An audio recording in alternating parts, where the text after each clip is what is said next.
Mantan Menko Polhukam Mahfud MD mendesak polisi untuk segera menangkap dan menindak tegas dalam pembubaran diskusi di hotel kawasan Kemang, Jakarta Selatan.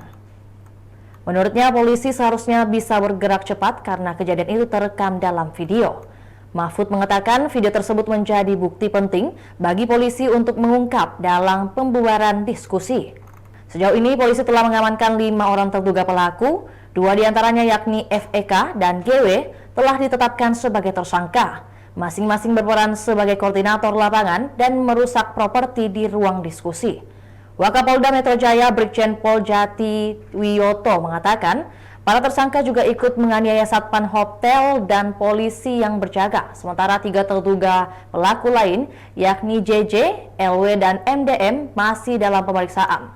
Jati menyebut, para pelaku nekat membubarkan paksa diskusi karena disebut tak berizin serta bertujuan memecah persatuan. Adapun diskusi tersebut dihadiri sejumlah tokoh seperti pakar hukum tata negara, Refli Harun hingga ex-Danjen Kopassus Mejen Purnawirawan Sunarko. Itulah tadi berita Hot News kita pada hari ini. Saksikan berita Hot News lainnya hanya di kanal YouTube dan Facebook Tribun Timur. Download Tribun X sekarang. Menghadirkan lokal menjadi Indonesia.